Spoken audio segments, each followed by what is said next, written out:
So, merong isang article na nagsasabi, according daw sa isang nag-aral dun sa Finland and isang author, American author rather, no? American author, William Doyle. Ang sabi niya, what is Finland's secret? A whole child-centered, research and evidence-based school system run by highly professionalized teachers. These are global education best practices, not cultural quirks applicable only to Finland.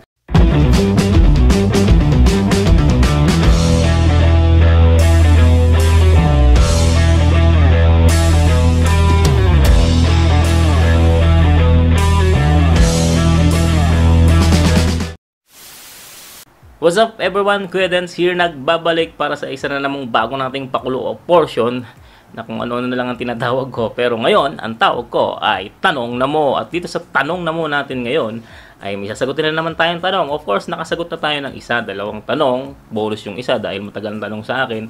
Ngayon, sasagutin natin yung pangatlong tanong dun sa nagtanong sa atin, dun sa aking post sa Facebook na galing sa aking best friend, kapatid, kaibigan, kaaway. Okay, and fellow teacher na rin ngayon. Kasi licensed na siya. Yan. 1 year na.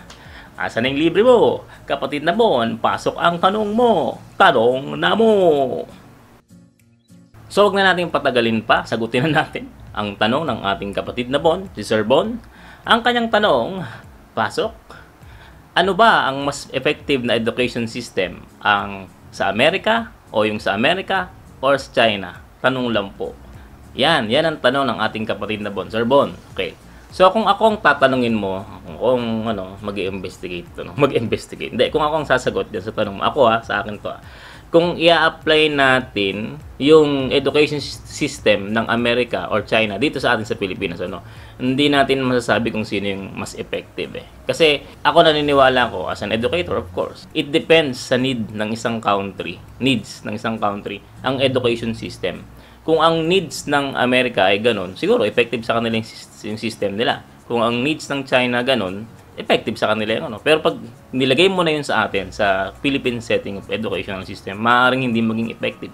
Kasi hindi parehas yung needs natin ng country natin sa needs nila. Kaya kung tinatanong mo kung ano ba yung mas effective, kung ilalagay natin sa Philippine education setting, sa kanila, hindi natin alam. Okay? Maaaring pwede, effective, maaaring hindi. Sa ngayon, ang masasabi lang natin, effective siya sa kanila kung yun ang ipinatutupad nila. Okay? Napatigil ako bigla sa pagbablog kasi may naririnig akong batang sumisigaw. Parang pinakatay. Ano ba yan? Ay, nako. Well, anyway, balik tayo dun sa sinasagot natin kanina. Bigyan natin ng konting yung nagbasa kasi ako nung tinanong sa akin ito ni Sir Bon, Nagbasa kasi ako ng mga about sa American education and Chinese education. Ang isa sa mga napansin ko doon, sa American education daw, they are giving opportunities sa mga bata na mag-excel sa ACADS and extracurricular activities such as sports, music. Nakikita ko naman sa mga palabas na pinapakita. While ang China daw ay strict in academics only. Yung basic education nila, nakapokus sila doon sa mga ACADS. So, walang time halos para gumawa ng extracurricular. Although, sa akin, nung sinilip ko rin Chinese education, meron silang mga specialist schools for music, arts, ganon. Kaya dito sa atin, wala yun. Sa US yata, hindi ko lang alam kung meron. Doon sa basic comparison na yun, so makikita nyo na kasi yun yung gusto nila. Dahil yun yung fit sa kanilang country. Si Amerika, open sila sa ACADS and extracurricular activities, while si China, sa basic education nila, doon sila nagpo-focus sa sa academics. Walang extracurricular. So yun yung aking isa sa mga na-highlights kung nung binabasa ko yung dalawa. Okay? So to tell you frankly, I'm not an education expert pa. Oo, meron akong Masters in Education Management units pa lang, I'm graduate ng education, secondary education, major in science, and a licensed teacher. Hindi pa ako ganun ka education expert. But firm ang sagot ko kay Sir Bon, it depends sa needs ng country kung ano ba yung magiging effectivity. Or meron akong nabasa kasi, kung ang aim ng country ay maging globally competitive ang education system nila, mas magiging maganda kung kukunin natin yung aspect ng iba't ibang bansa na effective internationally. Or yung mga parang sistema nila na kapag in-apply mo, effective not only locally but internationally. So kunin 'yun siguro mas makamaan natin na mas maganda yung ganong klase ng education system kung ang aim ng country ay maging globally competitive, not locally competitive. Sa aking pagbabasa, sa aking pagre-research sa internet ngayon, although yung iba napansin ko parang bias yung resulta, So, one of the today's best education na tinitingnan ng mahalos buong mundo na applicable globally is the Finland system of education. As per research, sila ang standard sa ngayon ng pinakamagandang education system. Okay, adds on lang to sa tanong ni kasi ang pinag-uusapan natin kanina is American education and Chinese education. Kung pag-uusapan natin naman ngayon yung effectivity, matututo tayo doon sa mga bansa na nagpapatupad ng magandang education system. And one of these, although hindi yata masyado napapansin na ngayon sa today's article of best education, Finland pa rin yung tinitingnan, na isa sa mga globally effective na standard of education. Silipin natin ng konti. Bakit nga ba sila napunta doon sa ganong klase ng status na sila ay tinitingala sa education system? Sa pagbabasa ko sa internet, yung mga na piniltered ko kasi, yung iba kasi bias ang sinasabi about the best education system in the world. Ito, piniltered ko yung ibang mga source. Then, may nabasa kong ganito. So, merong isang article na nagsasabi, according daw sa isang nag-aral doon sa Finland and isang author, American author, William Doyle, ang sabi niya, what is Finland's secret? A whole child-centered, research and evidence-based school system run by highly professionalized teachers.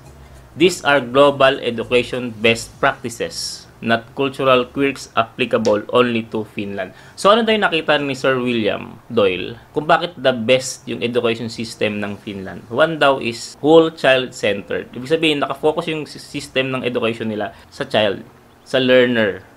Hindi sa government, hindi sa people, hindi sa teacher, hindi sa parent, kundi sa child. And yung education system daw nila is research and evidence-based school system. So, hindi lang enough na puro research yung nakikita. Dapat meron ding evidence-based. And run by highly professionalized teachers. Dito sa Finland, ayon sa nabasa ko, hindi ka makakapagturo dito kung wala kang master's degree in education. So, mas pinahalagahan ng Finland yung hindi lang technical aspect, but hindi lang education aspect nung pati yung skills and capability ng mga teachers para magturo. Yan. Sabi nga ni Sir William, these are global education best practices, not cultural quirks. Yung tipong kinukulong mo lang yung sistema ng education mo sa needs ng bansa mo. Although sinasabi nga natin kanina, di ba? Depends on needs. Pero halimbawa kung gusto mong iangat yung standard ng education mo into a globally competitive, na natatanggapin siya ng ibang bansa, siguro ito yung sinasabi ni Sir William Doyle ang magandang tingnan. Okay? So, yun yung nagsasabi dahil naranasan niya mag-aral sa Finland, nakita niya yun personal, ano yung experience niya. Hindi siya Finnish, isa siyang American. Okay? Ngayon, sa pagbabasa ko rin, ano ba yung naging sikreto ng Finland sa pagsasaayos ng kanilang education system sa kanilang bansa?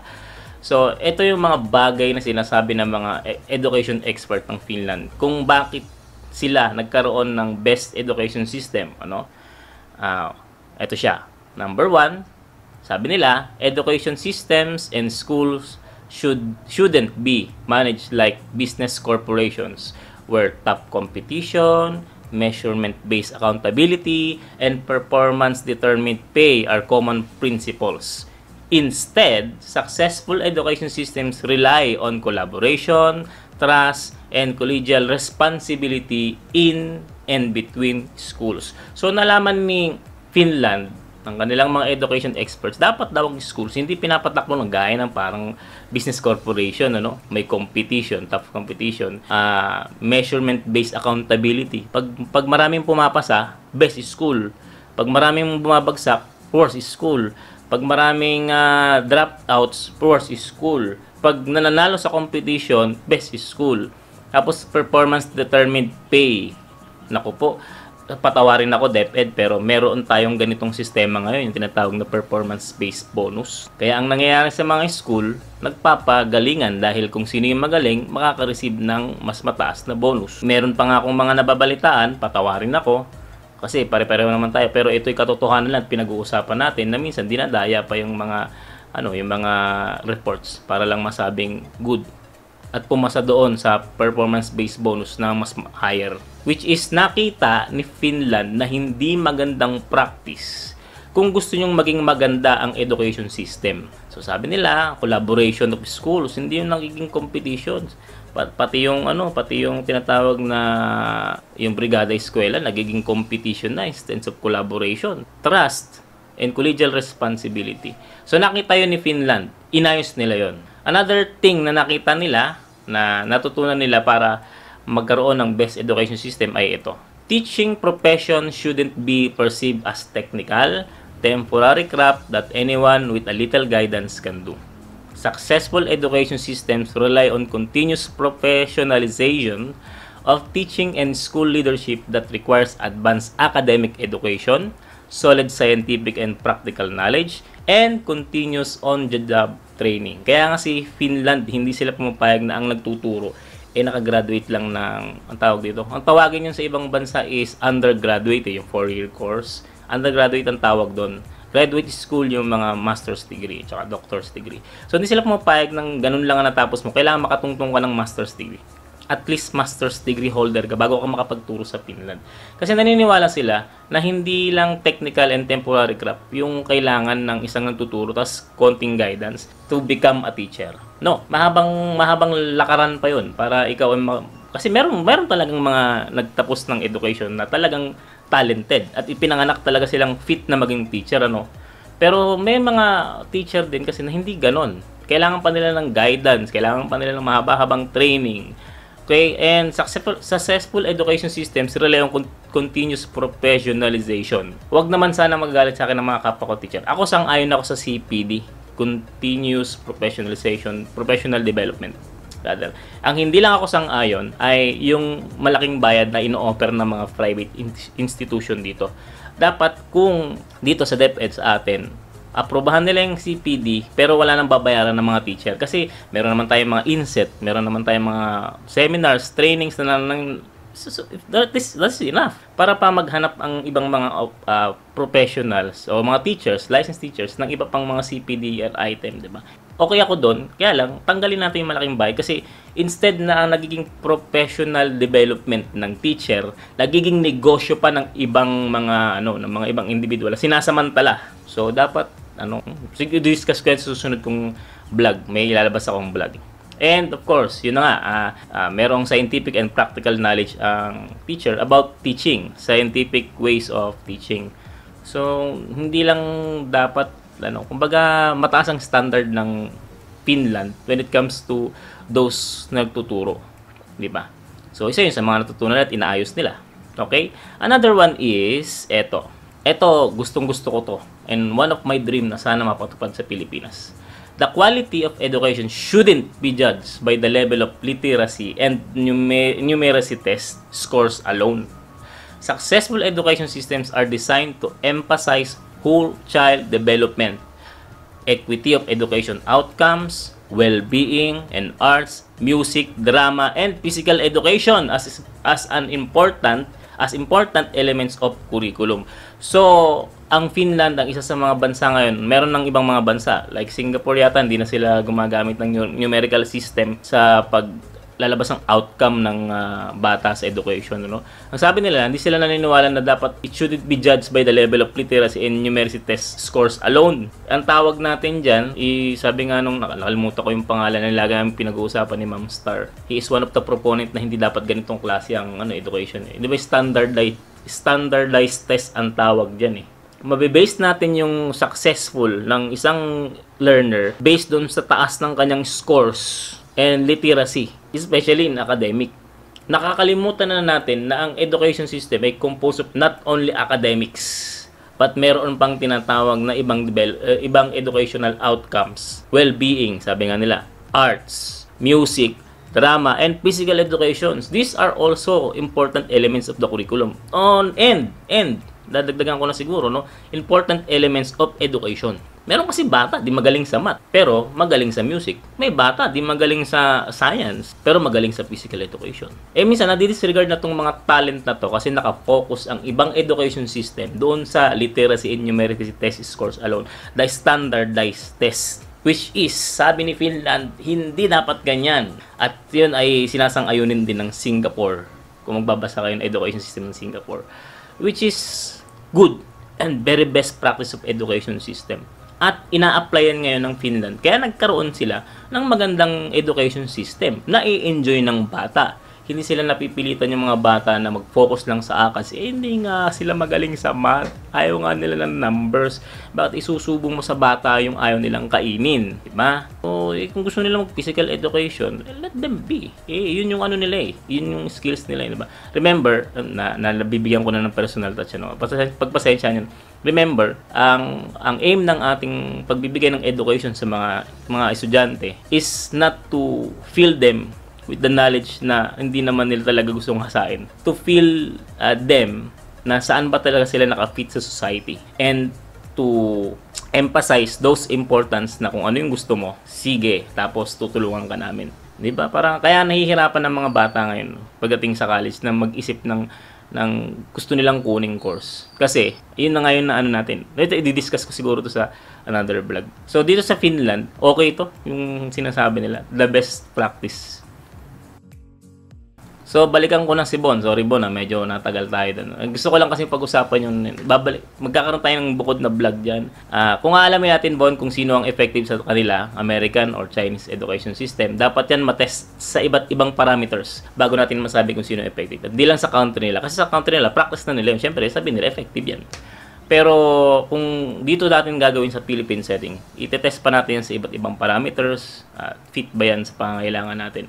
And, if in between them, kung ako ang tatanungin, kung ako lang sasagot, these are two ay hindi pa rin effective.